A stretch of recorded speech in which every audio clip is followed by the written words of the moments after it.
It's a gaming notebook, this time from HP and Omen by HP, and it's really actually their best pretty much ever.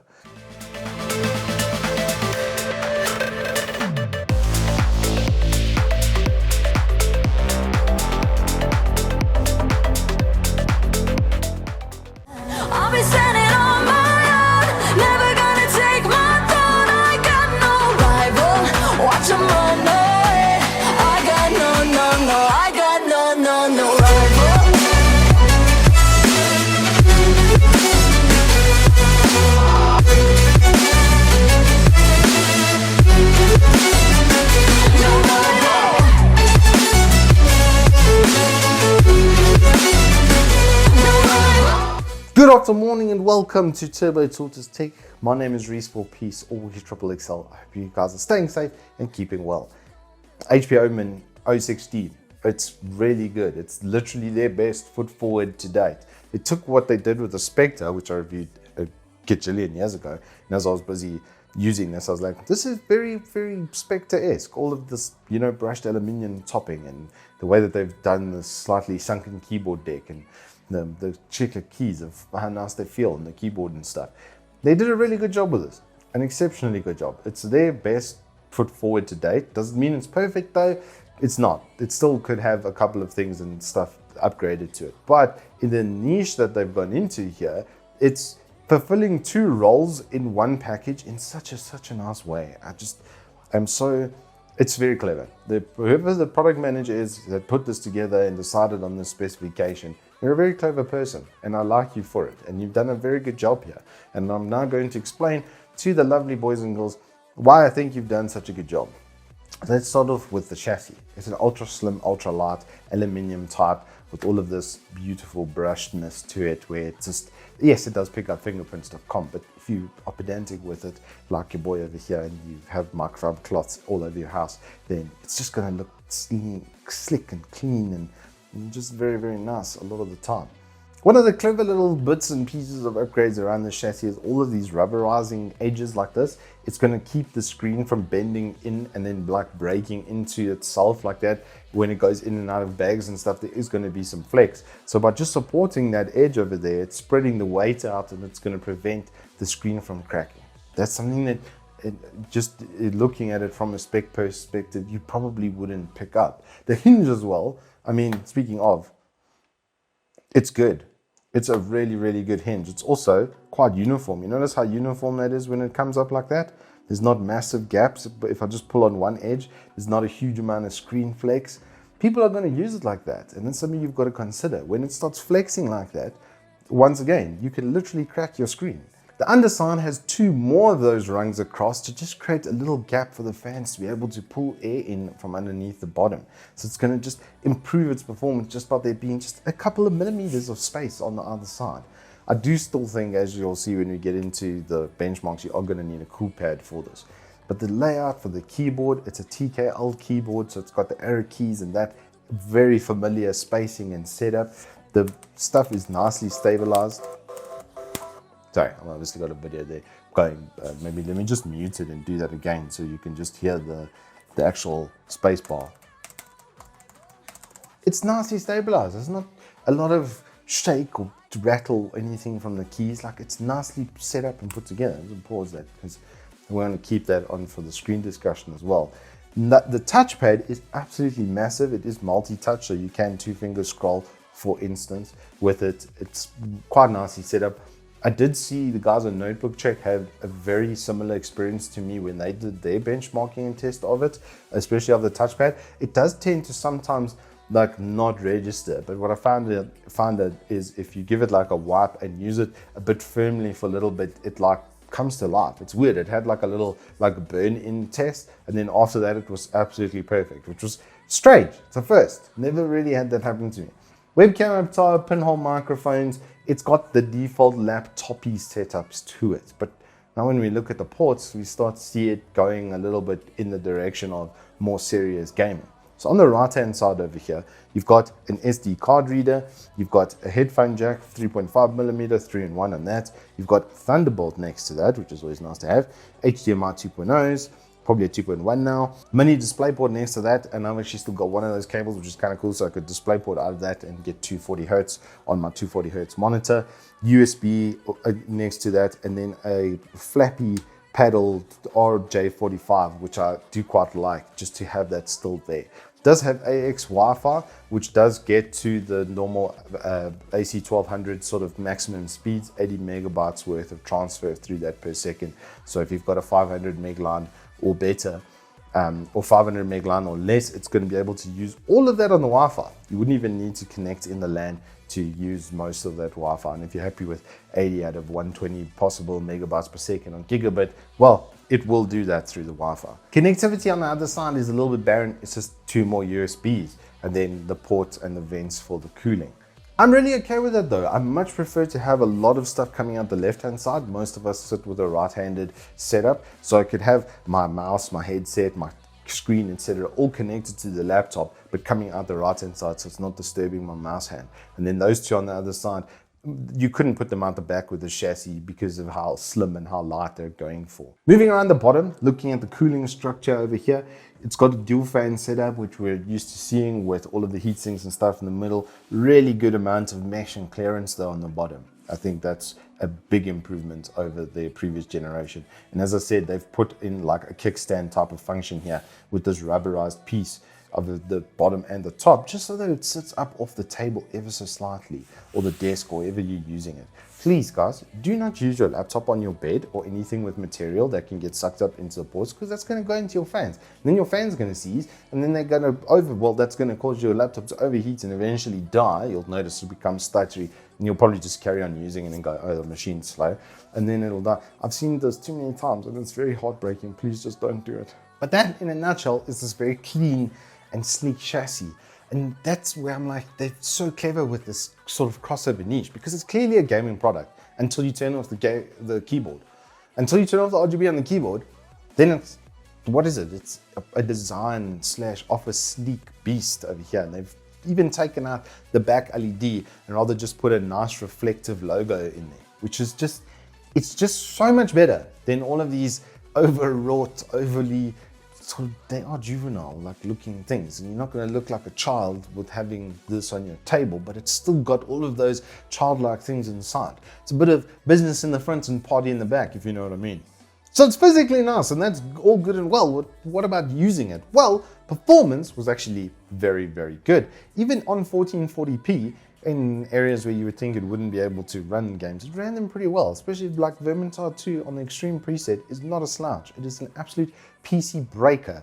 Back in the day, well, when I first started this channel, some 3 years ago, that was how I would break PCs. Even Metro, with a couple of tweaks, yeah, sure, but you've got RTX. That's the point, is it has RTX, so you can tweak for those sort of environments. And CPU performance, it's an 8-core processor in a notebook. It absolutely thumps. If you look at Cinebench R23, it's quite a bit better than the previous generation from Intel. So you've got this beautifully looking chassis with performance to match in whatever title you want. I mean, esports titles, just as an example, I think the Dota was 115 FPS. I mean, running absolutely flawlessly. CS as well was in the 200s. If you want to connect up a 240 hertz monitor to this with a couple of tweaks here and there, you're going to get 300 FPS constantly from a notebook that weighs like 2 kilograms now. And then obviously it looks like that. And that's where this sort of crossover, this double life that it has, just keeps getting better and better. For one of the other facts being, it's got an IPS panel, so the response time is true 1 millisecond. So even 70 FPS or better, generally I'd say the cutoff is at about 70, that I would notice it wasn't quite as quick. And I would look up and see, okay, 40, 50 frames in certain areas. It's a 3060, it's not a 3090. Obviously, it's not going to give me that sort of performance. But as a mobile product, something that I can just connect, you know, a controller to and have a game of Need for Speed Heat or something like that. It's perfect for that. It's absolutely flawlessly perfect for that. Oh, I need to change something in my Adobe file, Premiere, whatever. It doesn't matter, you can change it. Storage is a little bit limited. It is quite quick out of the box. they do give a pretty decent NVMe, mostly read compared to write speed. So writing files to the disk is going to be a little bit, well, noticeably slower than the read off of the disk. There's no real way to upgrade that except for just putting in a bigger NVMe. It's only got one slot. There is 32 gig RAM of capacity on this machine, and that's really going to be like the maximum for this processor as well, where you're really going to benefit. Unless you're doing 4K footage, you can then do, I think, 32 gig RAM per slot. I'll check the maximum on that. But for this chassis, it should be dual 16s or dual 32s that you are going to look at getting. The dual 32s are probably going to set you back an arm and a leg. I don't really see you needing more than 32 gig of RAM. That's what I run on my production PC. And that does OBS stuff, and it does Premiere, and OBS especially is extremely vicious and maxes out my 12 core here and there with everything we do on eSports. So yeah, it's still going to do the job. Battery life is one of the caveats though, where they really do need to make some improvements. I tried it with, it does have a proper NVIDIA switch, so it can be completely disabled the discrete GPU, the 3060, and you can run completely off the onboard, which did make a difference. I did get nearly 5 hours worth of continuous video playback. The usage time for like web browsing and stuff, I'd put it about 3.5 to 4 hours, depending on how you're using it and what you're streaming. If you're streaming 4K and stuff on the battery, then it will die quicker, but it can do it. It is one of the few laptops that have really clean, crisp streaming. Everything that ran off a battery did still run pretty well, even gaming. It was about a 40 to 50% knock on the overall performance, but it still got nearly 2 hours worth of gaming time. So it has been set up to be like, not really for long-term usage, but really effective short-term battery cycles. And I mean, looking at the size of the chassis, it's no wonder. There is not a lot of space for them to put batteries into something this clean, sleek, and small. It's not for those who are looking for long-time battery life on the go, but if you need power on the go at any point, I mean, the laptop almost weighs as much as the brick. It's got a 230 watt brick. Okay, the brick almost weighs as much as the laptop. Like that's kind of impressive in its own way. I love this chassis. I love how clean and sleek and neat it looks. If I had to pick a laptop for like myself, this is what I would go towards, because for me it would be perfect. I often have to do small little jobs, maybe an hour or two here and there, but there's almost always an outlet wherever I am working, and so it would be perfect for that. In a backpack, I've always got mobile power with me. The software as well is extremely good compared to their first edition. My word, it's standing out, it's so good. It's even got undervolting now, so you can actually undervolt your processor if you want to get more stable clocks onto it, which is nice. You can do it custom, you can control the fan curve custom, you can do it on an auto mode, you can set your own scaling to it based on the temperature, which is also going to give you performance based on those temperature headrooms. Like, it's clearly been set up to be a way more customized experience than their first generation stuff, which is just like a bunch of monitoring apps and actually felt a bit bloatware. This is really nice to have because everything is in one console, in one area, your lighting, etc. All of those effects, they've really come a long way with the HP software. There's almost nothing, I would say, software-wise, I went wanting. Now, it obviously is a very slim notebook, so the one thing is going to be noise profile, and it is quite a loud boy. It's not as loud as some of the other slim chassis that I've tested, and if you leave it in the auto mode, it really gives you the best like performance versus noise. You can get really good performance if you do max out the fans, as you'll see with the Firestrike benchmark where I picked to 18K on the system, which was very, very healthy, very, very good, just very, very noisy.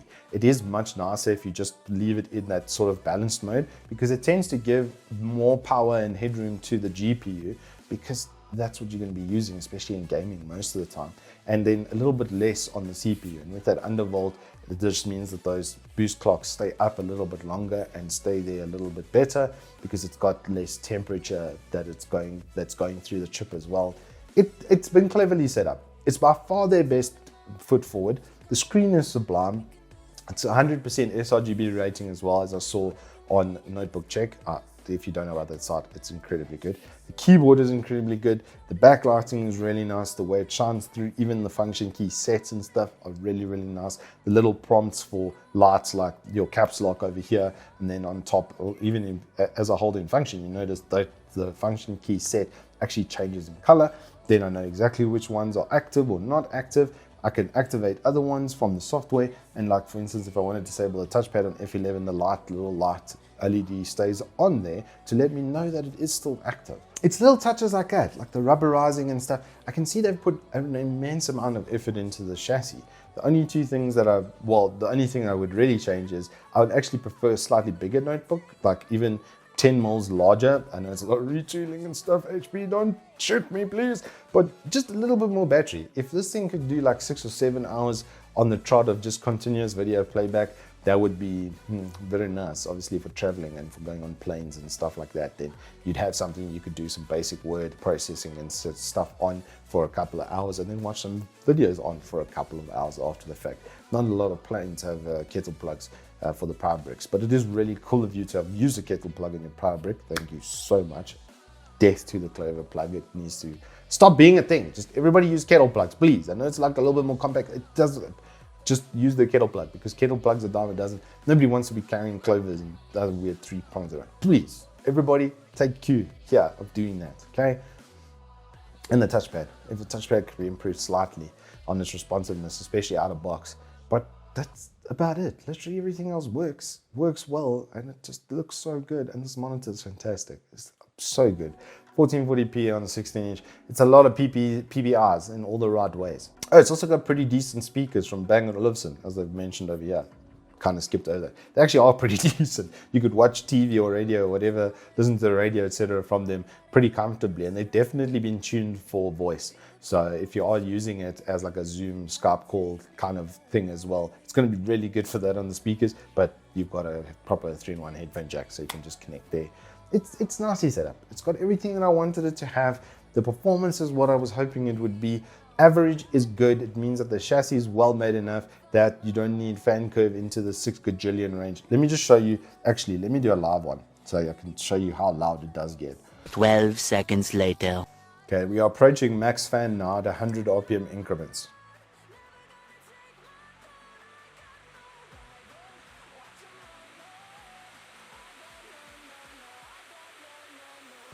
And we have achieved wind tunnel status. I mean, listen to that. If you want to run it like that, you'll get better than average performance, but you don't really need to. Just put in the performance mode, hit the auto fan, and that was fantastic. You can, like I say, do a manual curve, but it's no real point. As it stands, this is great. I'll give it a solid 9 out of 10. I really like it. I just love the way it looks as well. I think HP's made one of the prettiest, sleekest Batman-esque looking things over here. It's very nice. Anywho, let me stop going on about how much I'm in love with the look of this laptop and finish off this review. If you guys have enjoyed it, please do hit us up with a like and subscribe, and I will see you on the flip side.